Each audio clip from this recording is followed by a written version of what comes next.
Olá, seja bem-vindo para mais uma entrevista do nosso canal Desmistificando William Brown. Mas antes de qualquer coisa, que vocês possam curtir o nosso vídeo, ou seja, deixar o seu like, seu joinha, seu gostei, fazer algum comentário e replicar o nosso vídeo para que o nosso vídeo tenha mais alcance e que vidas possam ser libertas. Dito isso, hoje vamos entrevistar o pastor Carlos Roberto, ex-pastor da Mensagem. Ele é uma fonte de muitas informações. Irmão Carlos, seja bem-vindo, irmão Carlos. É um prazer ter o irmão aqui. Deus abençoe o Senhor. Muito obrigado aí, irmão Wilson. Eu fico satisfeito, feliz com esta oportunidade que nos é ofertada de conversarmos um pouquinho e colocar a nosso tempo passado, assim, para explicar às pessoas de como nós chegamos até aqui, aonde nós estamos. E todos que vão ver e ouvir, desde já eu agradeço e peço ao Senhor Deus que abençoe a todos vocês. Vocês sejam edificados para a vida eterna. E antes de qualquer outra coisa, irmão Wilson, eu vou ler aqui uma escritura. Eu gostaria de fazer esta leitura na abertura, porque, como nós já falamos sobre a edificação, eu quero ler no livro Judas, a carta de Judas, verso 20. Mas vós, amados, edificando-vos sobre a vossa santíssima fé, orando no Espírito Santo, conservai-vos no amor de Deus, esperando a misericórdia de nosso Senhor Jesus Cristo para a vida eterna. Então, nós estamos neste trabalho aí, juntamente com o irmão Wilson, para tentar explicar algumas coisas, responder umas perguntas que ele nos fará. Então, voltamos aí. Vamos lá, irmão Wilson, contigo. Pastor Carlos, como o senhor conheceu a mensagem? A mensagem, eu conheci a mensagem, eu era da Quarta Igreja Batista, em Goiânia, isso na chegada da mensagem no Brasil. No Brasil, assim, digo, em Goiânia, no ano de 1971. Logo que chegou, houve aquele barulho e tantas coisas, e a gente tomou conhecimento da mensagem ainda na adolescência, né? E de lá para cá a gente tem ficado, desde esse tempo, ligado à mensagem, então podemos dizer de 71 até 2020. Algum tempo, né?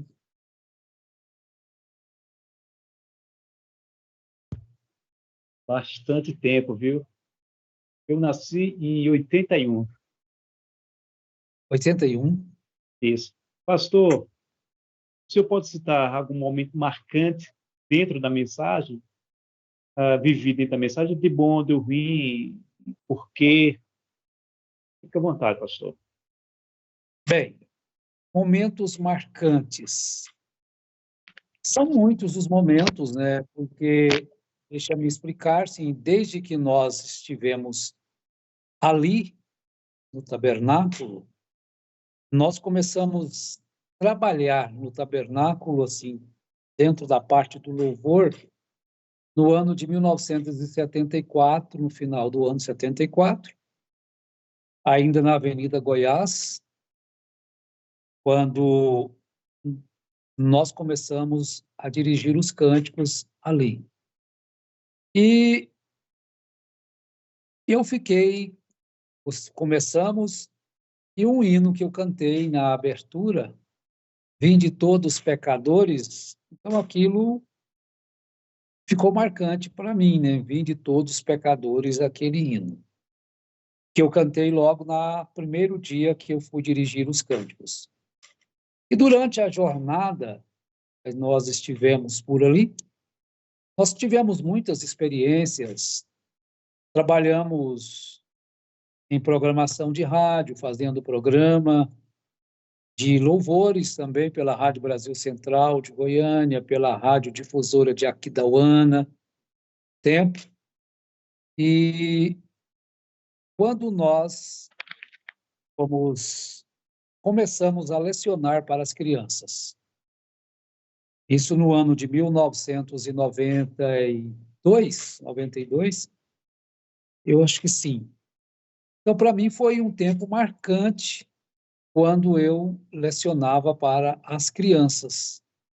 Eu buscava a levar a elas o conhecimento bíblico e de uma forma que me surpreendia, né? Porque eu aprendia juntamente com os ensinos que dava para as crianças. Então, aquilo me marcou bastante, mais do que propriamente o púlpito, o louvor, e às vezes que a gente falava, e muitas das vezes ficávamos sozinhos no púlpito, né?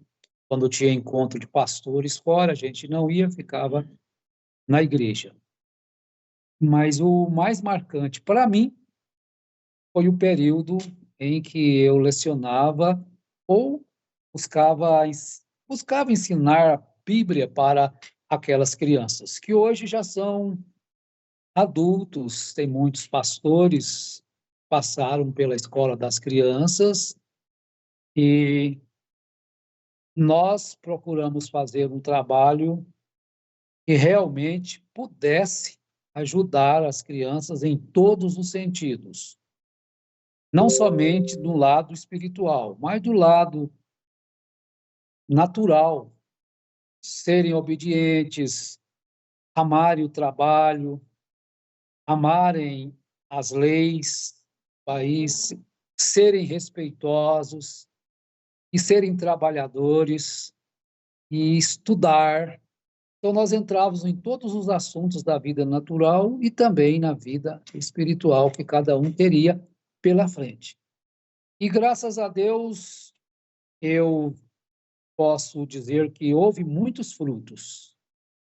Eu não vou citar aqui pastores que chegaram ao pastorado, que passaram ali pela escola das crianças, mas foi um tempo marcante na vida.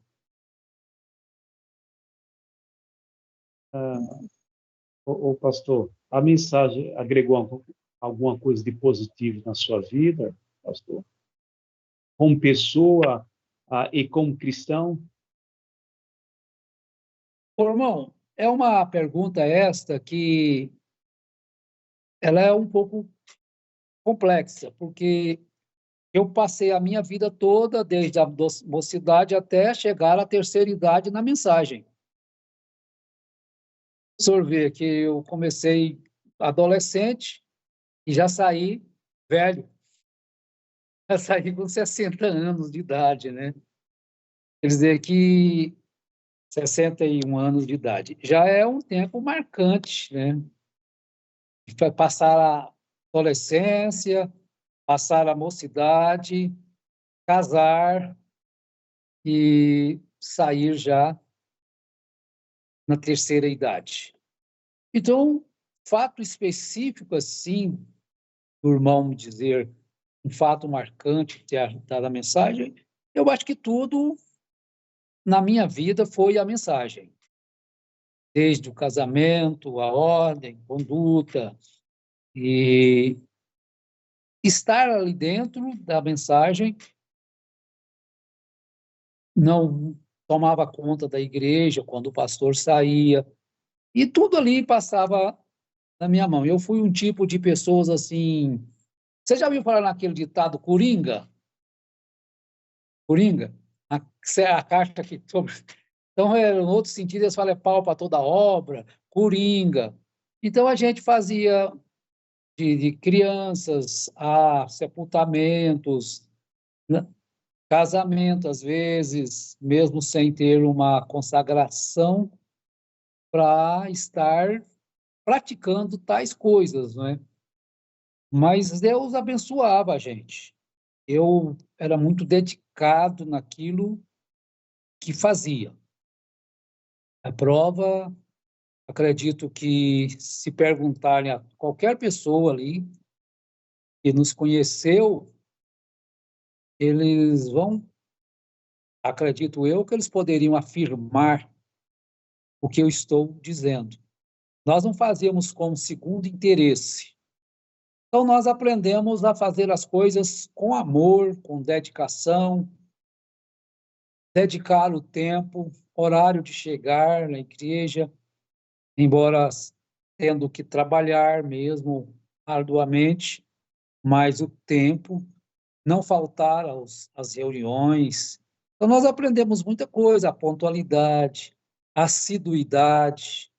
Então, coisas que acredito que é bom para todos nós, para os homens, para as mulheres, e em nada ser relaxado, principalmente nas coisas de Deus.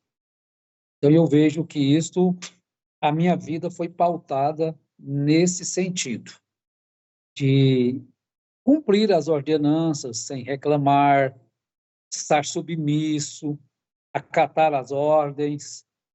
E foi tudo um tempo, a vida toda vivendo ali. Então, o que eu poderia dizer mais?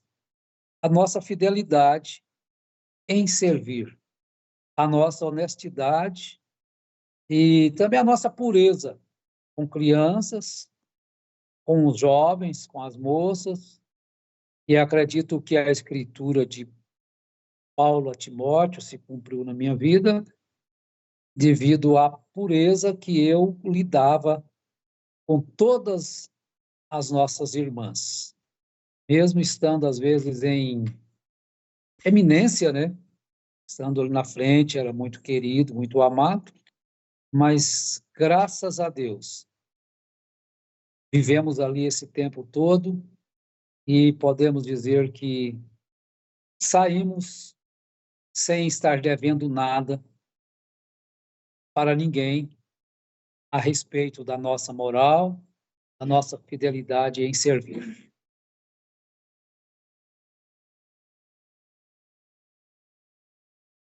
Eu sei que essa pergunta não está aqui, não está. Essa pergunta que eu vou fazer, se o irmão quiser passar, fica à vontade, pois não está nas perguntas que tem passado para o Senhor. Quem consagrou o Senhor, pastor? Em que ano? Quem consagrou o Senhor? Em que ano o Senhor foi consagrado ao pastorado? Aí, a consagração não é um tema, é uma coisa engraçada. A minha consagração, ela aconteceu de uma forma... Quem me consagrou foi o pastor Joaquim Gonçalves Silva. E eu não sei se eu posso me alongar alguns minutinhos nesta consagração, e o porquê, o motivo da minha consagração. Antes, eu não pensava em ser, nem tinha interesse em ser pastor. Mesmo quando eu era da Igreja Batista, eles queriam que eu fosse ao seminário para me tornar pastor, porque desde criança eu já falava na igreja, tá?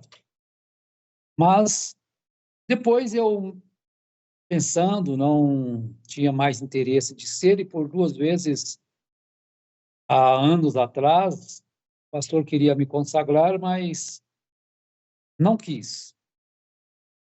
Agora, quando chegou a época das coisas acontecerem, há uma coisa que a gente tem que entender, parece que tudo tem um tempo. Parece não, tem. Chegou o tempo de José ser jogado no cisterno, poço. Chegou o tempo, a hora de ser tirado, ser vendido por os ismaelitas. Chegou o tempo de ser vendido como escravo para Potifar. Chegou o tempo dele vencer a tentação, chegou o tempo dele ir para a cadeia. Passados anos, chegou o tempo dele estar como a mão direita de Faraó. Tudo ali era cuidado por José. Agora, vamos lá à consagração. Eu fui pego de surpresa na minha consagração. Foi no dia 6, eu fui consagrado no dia 8, né, Rosa? Dia 8 de outubro, foi num domingo de manhã. O pastor estava para o recanto, é 2018, eu fui consagrado, o pastor estava para o recanto, e eu não fui nessa viagem com ele para o recanto. Fiquei em casa, aqui na chácara, e nisto houve uma coisa muito estranha e esquisita, que eles decidiram me afastar da igreja. Afastar da igreja. Definitivamente me tirar da igreja para que eu não fosse mais à igreja. E eu me assustei muito com aquilo. Foi uma coisa inesperada para mim. Então, o administrador me chamou, que eu fosse à igreja, e eu fui, então, lá conversar com ele.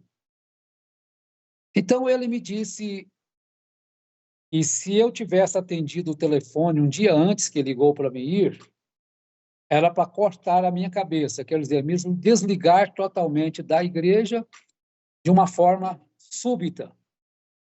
Eu não compreendi aquilo, mas aí, como eu não atendi o telefone no dia anterior, e aqui às vezes era ruim de sinal, ele disse que foi dado uma chance para mim.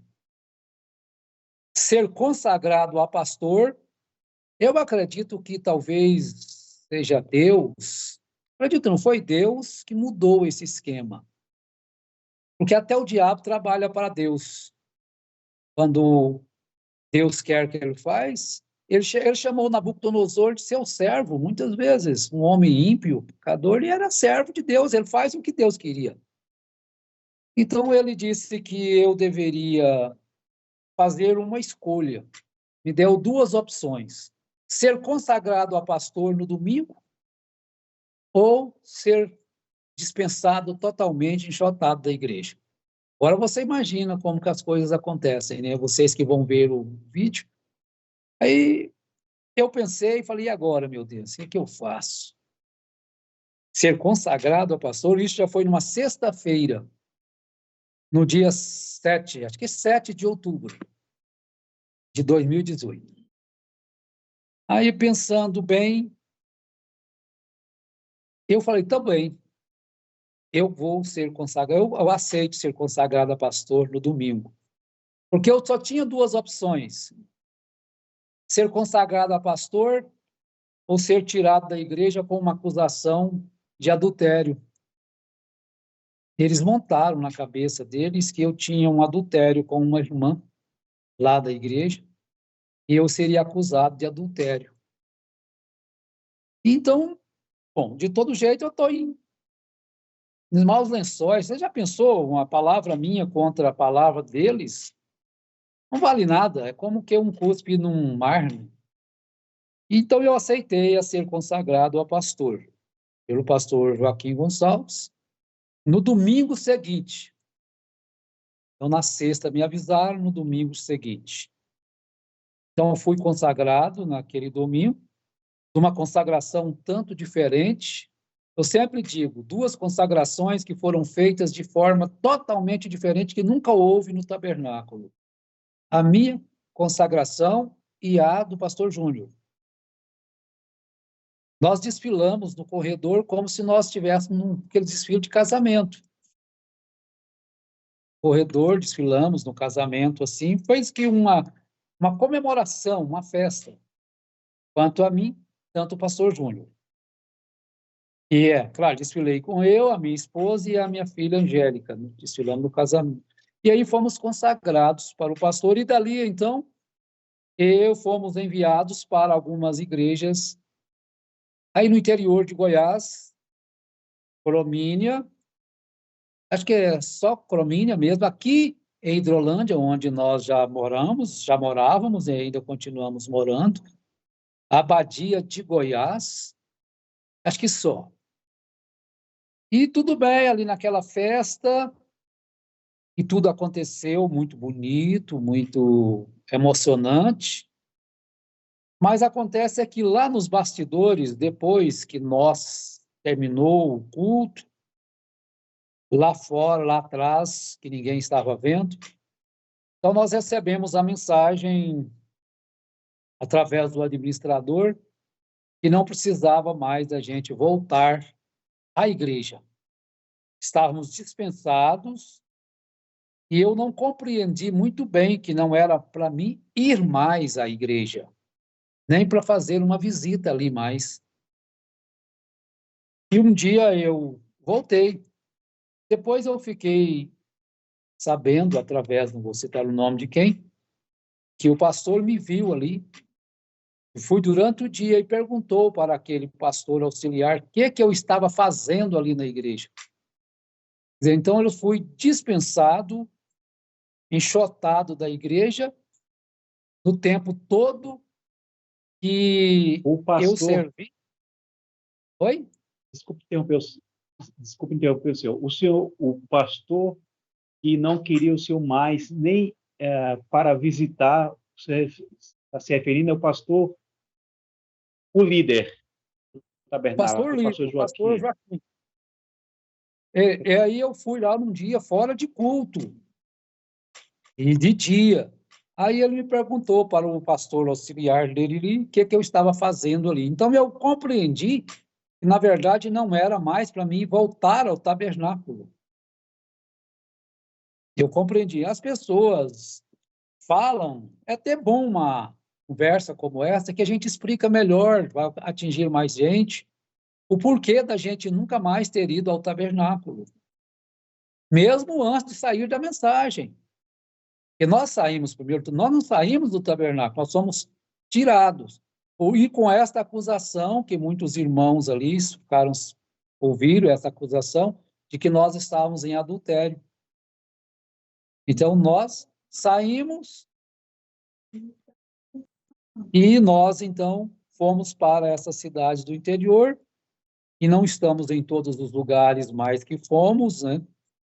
Mas estamos aí no trabalho, como se diz, itinerante. Vamos num local, vamos no outro, vamos no outro. Então, nós não temos, assim, um local fixo. Só a Cromínia e a Fazenda Jacaré, que é o local fixo da gente fazer os nossos cultos. Então, foi isso, a minha consagração, de uma forma súbita,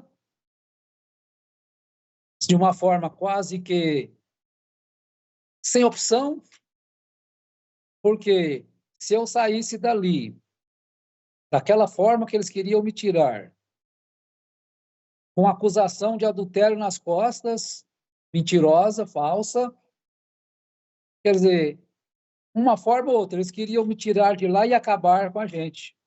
Não somente tirar, mas acabar com a gente.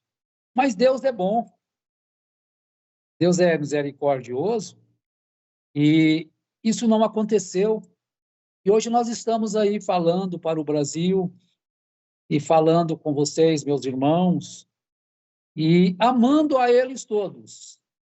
E é bom enfatizar isso, que nós não temos um rancor, não temos nada de raiva contra ninguém, amamos todos do profundo do nosso coração. Mesmo tendo perdido todas as nossas amizades de 46 anos de idade, de amizades, mais de 46 anos, e pessoas que nos diziam nos amar, né? Porque na verdade não amavam, não exploravam, na verdade.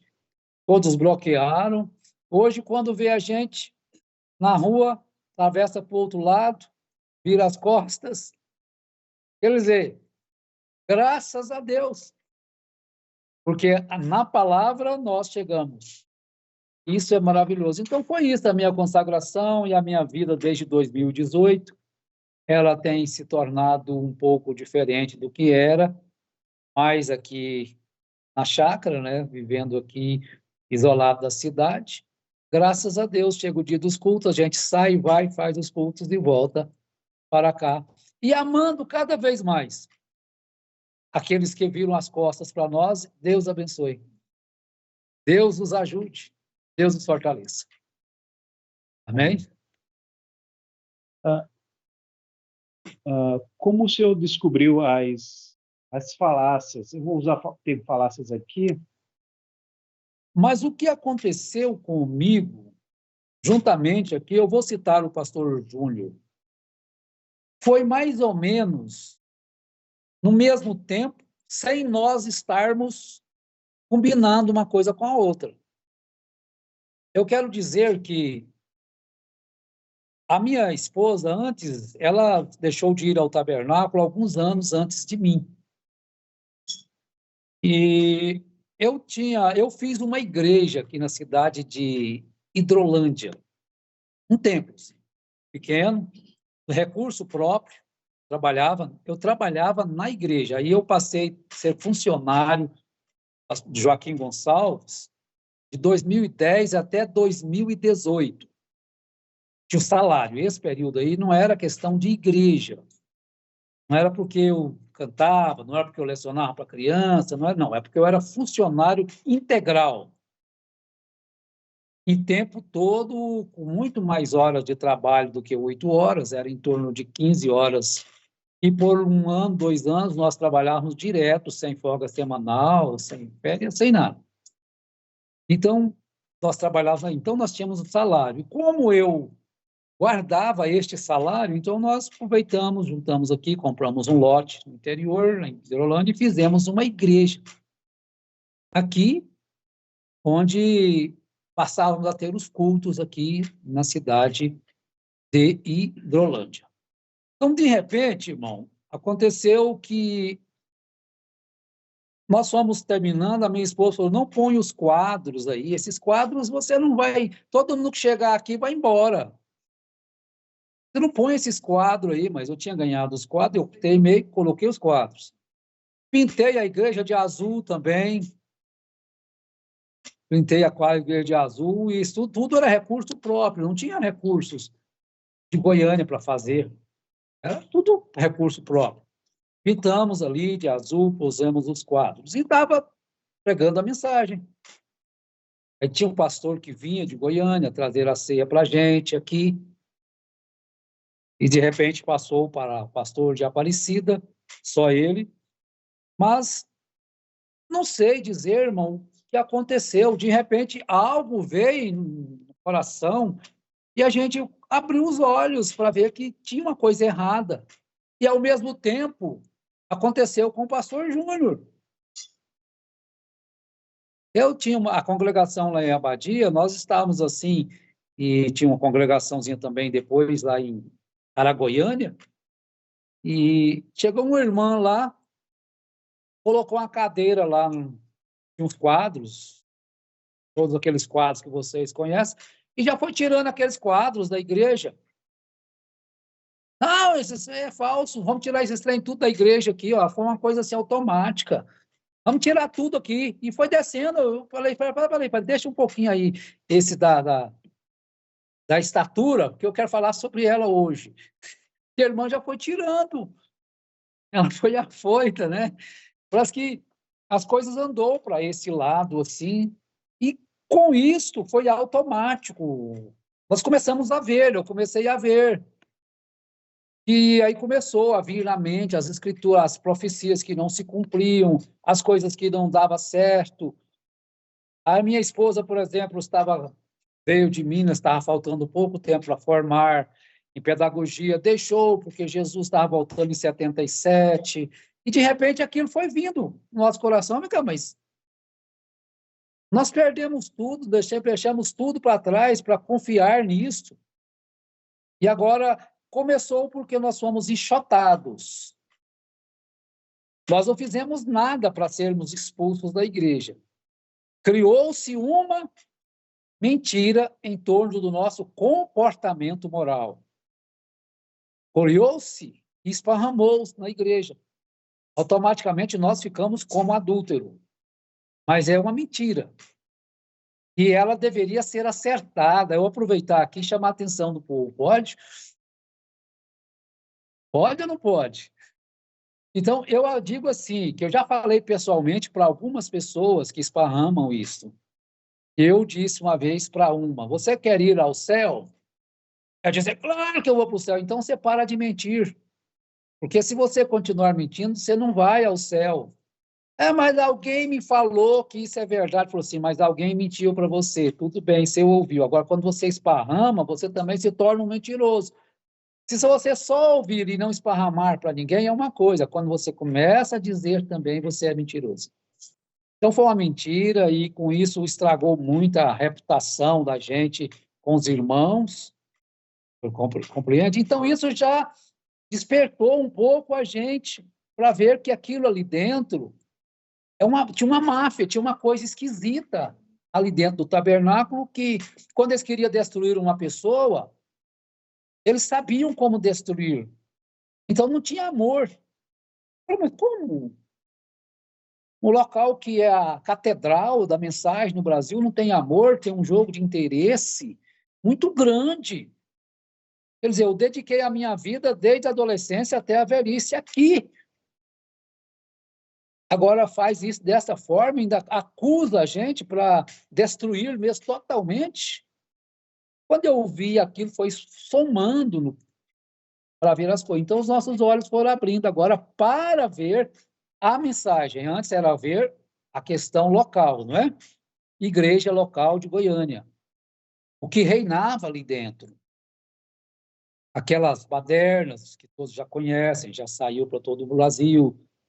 Então, aquilo tudo foi reinando. Agora, como pode nós estarmos sendo enganados dessa forma por as pessoas locais e por a mensagem? Então, aquilo foi nos clareando a mente. Depois, nós vimos o Clarence Clark sobre os selos, vimos aquelas coisas que a gente foi automático para a gente ver, então nós abandonamos, falamos, vamos ter que sair, porque não dá mais.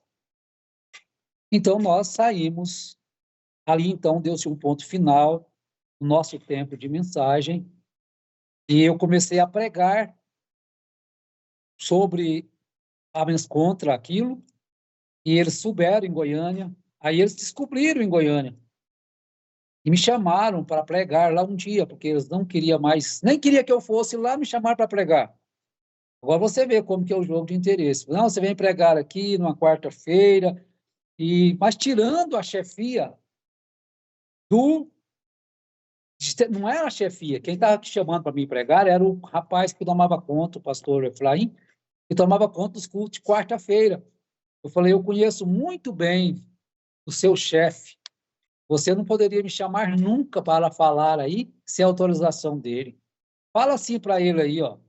Se deixarem eu pregar num domingo de manhã, eu vou pregar aí no domingo de manhã. Nunca mais entraram em contato comigo. Quer dizer, eles queriam que eu fosse lá numa quarta-feira para pregar, para acabar com a gente, mais ainda. Aí falaram, dá um domingo de manhã e eu vou. Nunca mais. Então, a mensagem veio, essa saída, foi uma luz. Não posso dizer assim que um clarão, igual Paulo viu, né? Encontro com Jesus, porque Paulo, para deixar o que ele tinha que ser aquele jeito mesmo. Porque então eu não sairia, né? Agora, Deus usou muitos meios, muitas formas de nos colocar fora deste sistema. Amém?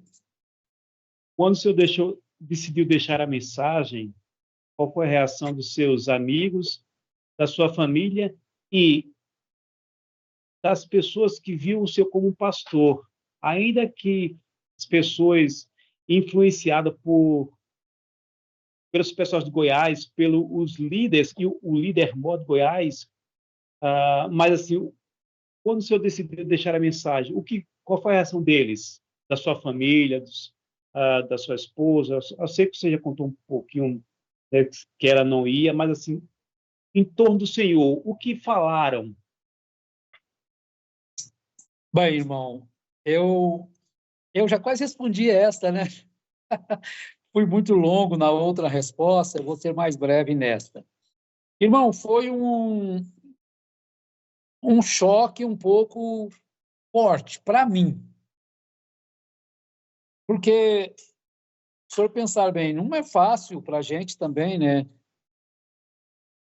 Tem um vínculo muito grande.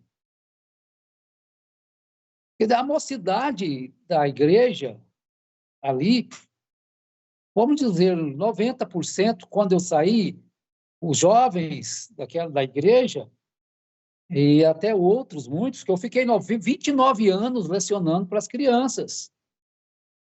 29 anos, quem 29 anos, quem era criancinha, aí, com 29 anos, ele estava na mocidade, eu também estava na mocidade. Eu era casado, mas fazia trabalho da mocidade também, até que o pastor Júnior assumiu. A gente ficava trabalhando com a mocidade. Então, todos ali eram amigos da gente. Quer dizer, a criança estava ali, começou com 7 anos, eles casaram, tiveram seus filhos foram para a escola, as crianças, porque por muitos anos só tinha uma classe de crianças, desde as pequenininhas até 12, 13 anos, dependendo da maturidade de cada fase, de cada pessoa, não tem data fixa, né, que cada um tem um amadurecimento. Então, veja que a gente ficou um longo período. E quando aquilo aconteceu, da gente ser quase 100% assim, abandonado, não tinha mais contato no telefone, ninguém, não tinha mais, todo mundo desligou-se da gente completamente. E até hoje, não tem contato. Não adianta a gente procurar e não tem contato. Quer dizer, para mim foi muito duro. Eu sofri isso, chorei, deu angústia. Então, eu vejo assim também na vida de Paulo, que ele falou assim, que ele talvez pensava até em deixar Cristo por causa dos seus irmãos judeus, por amor a eles. Compreende? Então, a gente sofreu um pouco, bastante mesmo, dores, angústias internas, por perder tudo. Lembro de uns amigos meus que, quando aconteceu aquilo lá com o pastor, ele escândalo, ele disse, e aí, você vai ficar com quem? Eu falei, olha, vou ficar com a verdade, com a palavra. Eu não vou sair da palavra para ficar com uma coisa errada. Quer dizer, são pessoas, crianças que eu ajudei criar um tempo todo da vida até se casarem. Mas então foi dura. Agora, quanto à família, foi uma bênção que, como eu já disse, ela já não gostava mais daquilo, já não queria que eu pintasse a igreja de azul, já não queria que eu colocasse os quadros na parede, porque aquilo era idolatria. E ela tinha ido no Recanto, o último ano eu tomava conta do Recanto por muitos anos, né? Fiquei ali trabalhando, você já deve saber. Ela foi num ano para nunca mais voltar, até 2005, porque se escandalizou ali, porque eu já tinha visto as coisas erradas que aconteciam no Recanto. Aquelas apaixonites, aquelas coisas, era uma coisa terrível ali. Então, ela já deixou de ir no Recanto, deixou de ir na igreja. Então, quando isso aconteceu comigo, aí já tinha uma profecia de uma irmã, ela não profetizou assim, é o Senhor quem diz. Ela contou uma história. Uma irmã que está hoje nos Estados Unidos. Ela contou uma história, não sei se vocês conhecem, a história daquele cavalo que fazia tudo, que o patrão gostava demais, mas ele ficou velho. E aí, então, o dono do cavalo arrumou um pastinho para ele, lá distante, colocou lá, e de vez em ia lá todos os dias, levava uma coisinha para ele, e lá tinha água. Aí, de repente, foi passando o tempo, aí eles deixaram de levar a rapadura, deixaram de levar a ração, aí ele ficava lá só com o pastinho e a águazinha que ele bebia no riacho. Aí ela olhou para mim e falou assim, isso vai acontecer com você. Isso aí é você, vai ser desse jeitinho com você. Mas não de ver que a coisa foi do jeitinho que ela falou, rapaz. Você vai para os interiorzinhos lá e fica lá. Quer dizer, nós já tínhamos um sinal das coisas, né? Já tínhamos. E olha que nós éramos obedientes à chefia ali, viu? Mas já tínhamos um sinal, só que a gente não via, só quando chegou o tempo. Então a família apoiou, foi tudo muito bom. E os irmãos que nós ficamos por um tempo com eles foi muito bom. Depois que nós deixamos a mensagem, muitos não preferiram não congregar com a gente, mas outros congregam até hoje. Mas, graças a Deus, os que congregam estão muito satisfeitos, felizes, satisfeitos, nós também estamos. E foi tudo bem. Agora estamos mais tranquilos. Sentimos falta ainda, os companheiros de longas datas, né? Mas como eles não querem mais conversar com a gente, alguns mesmo sendo da mensagem ainda passam uma mensagenzinha, conversa, né? Mas Deus sabe como todas as coisas devem acontecer. Bem? Pastor, para quem está lhe ouvindo e lhe vendo agora, se o senhor puder sentar com essa pessoa, conversar com essa pessoa, qual o conselho que o senhor daria para essa pessoa? O conselho. Essa pessoa que está dentro da mensagem, essa pessoa que está saindo da mensagem e essa pessoa que está estudando a mensagem. Qual conselho o senhor daria para essa pessoa? Bem, qual conselho eu daria para as pessoas? Bom, então eu vou dividir o conselho em duas partes. Eu vou primeiro falar a respeito, dar um conselho àqueles que tiveram seus olhos abertos e estão vivendo uma nova e maravilhosa etapa na vida. Livres. Dê valor a esta liberdade. Dê valor a esta graça maravilhosa que abriu seus olhos. Fique firme com este livro aqui, a palavra, a Bíblia Sagrada. Porque o inimigo, você saiu de um sistema e ele vai querer jogar você em outro e levar você a descrer na Bíblia. O diabo não está satisfeito com vocês, com nós que tivemos os nossos olhos abertos.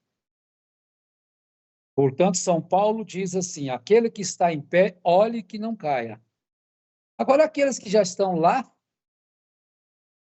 caídos, quer dizer, ele não está preocupado com ele está preocupado com vocês, com nós, conosco, que tivemos os olhos abertos e saímos, para nos jogar em outro laço, jogar em outro buraco, e assim nós ficarmos sendo cirandados por ele. Então, o que o meu conselho a todos que já aceitaram a Bíblia como fonte de vida e não mais o que o profeta diz e não mais o que está escrito na mensagem. Agora, nós que estamos nesse sistema, o que diz Jesus sobre todos os assuntos? O que diz a Bíblia sobre todos os assuntos? Isso é maravilhoso, porque nós estávamos num sistema que dizia qualquer problema que surgia, isto eu estou falando o que acontecia comigo. O pastor olhava para trás no púlpito, o que diz William Branham sobre esse assunto? O que diz a mensagem sobre esse assunto? Agora nós não estamos mais nisso. Agora estamos no que diz Jesus sobre isso. O que diz a Bíblia sobre isso. Pronto. Agora mantenha-te agradecido, feliz, satisfeito, dando glória a Deus. E agora faça a segunda parte do conselho para vocês que ouvirem este áudio. Nós não estamos com o intuito de mentir para beneficiar a nós mesmos. Mas pedimos em nome do Senhor Jesus Cristo que você observe bem o que é o que você está seguindo. Eu costumo dizer, se nós tivéssemos um pouquinho de luz teríamos deixado esta mensagem no ano de 1977. Mas então, como Jesus não veio em 77, fizeram lá uma conta que tinha feito a soma errada, e de 1947, que Israel tornou uma nação, essa geração não passaria, então uma geração 40 anos, então porque a conta foi somada errada, era 87. Então Jesus veio em 87. Quando Jesus não veio em 87, se nós tivéssemos um pouquinho de luz da Bíblia Sagrada, nós teríamos deixado esta mensagem ali. Pronto. Não veio, então é falso. Então não é verdadeiro, porque Deus não pode ficar falando, Deus não fala mentiras. E agora, por último, porque abra os seus olhos, quando William Branham diz que ele não morreria de velhos antes que o milênio fosse instaurado na Terra. Agora vejam bem, porque ele sabia que em 1977 ele estaria com 68 anos. 68 anos não está morrendo de velho. Então ele sabia fazer essas contas. Ele não morreria porque tinha certeza. E veja bem que ele se colocou no lugar de maior do que Cristo. Quando ele diz na mensagem que Jesus falou que ninguém sabia a dia, a hora da sua vinda. Então ele diz que Jesus não disse que ninguém saberia. Então ele se colocou como que um que sabe ao dia da volta de Jesus, o ano, e Jesus diz que nem ele nem os anjos sabiam, só o Pai. Então, veja que ele se colocou maior do que Jesus. E veja que os seus seguidores estão colocando a Bíblia inferior à sua mensagem.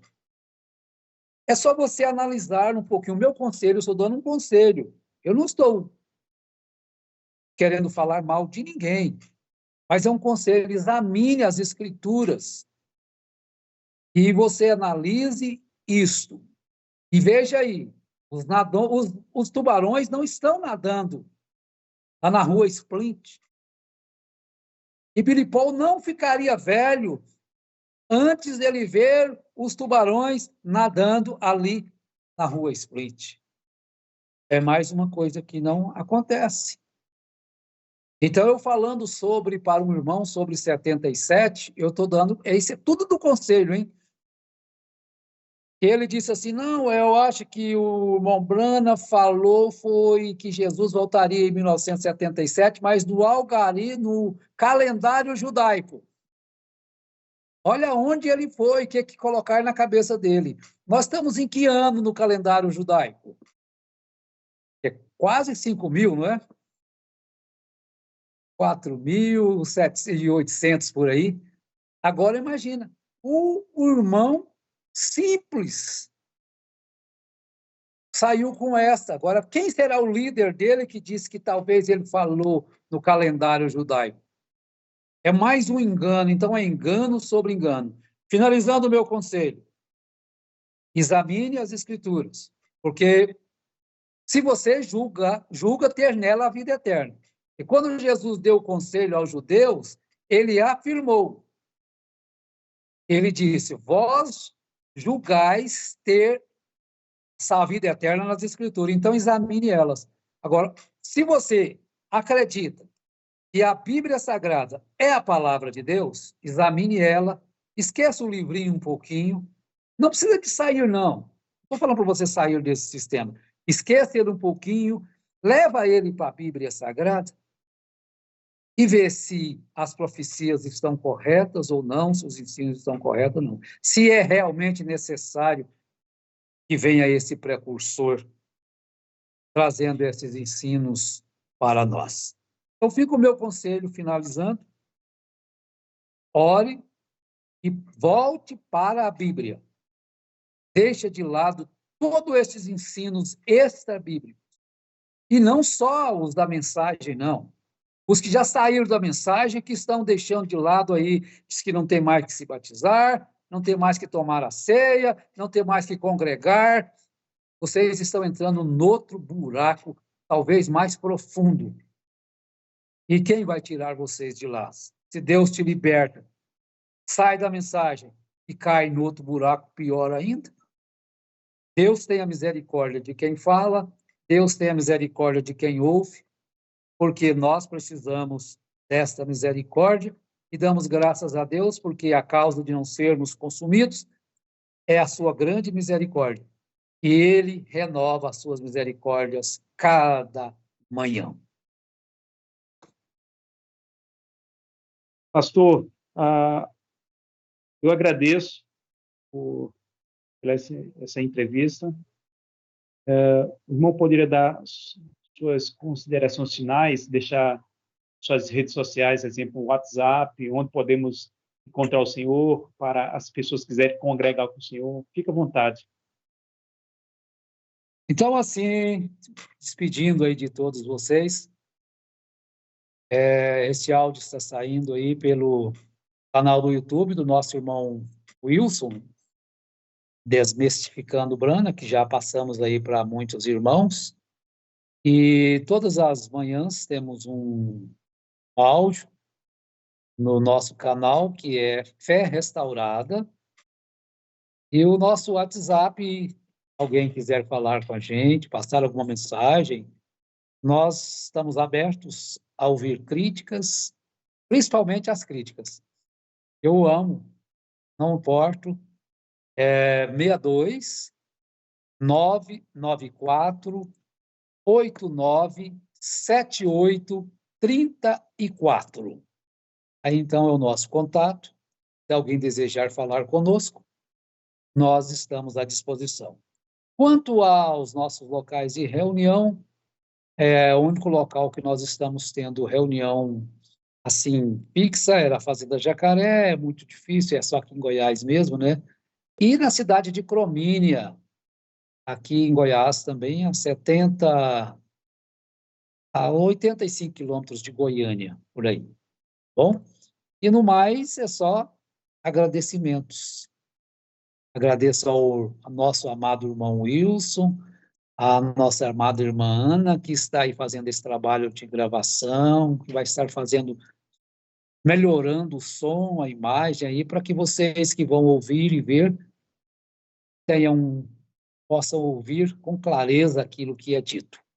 E o nosso abraço a todos e dizer que Jesus vos ama e eu também amo a todos sem nenhuma exceção, sem classe, sem condição financeira, não importa qual que é o seu segmento, o importante é que eu te amo. Mas não se esqueçam, Deus ama a todos, mas mesmo Ele amando, você tem que receber o amor dele na sua vida, que é justamente a sua palavra. Porque, do contrário, você vai à perdição, mesmo Deus te amando. Você tem que crer, ser batizado.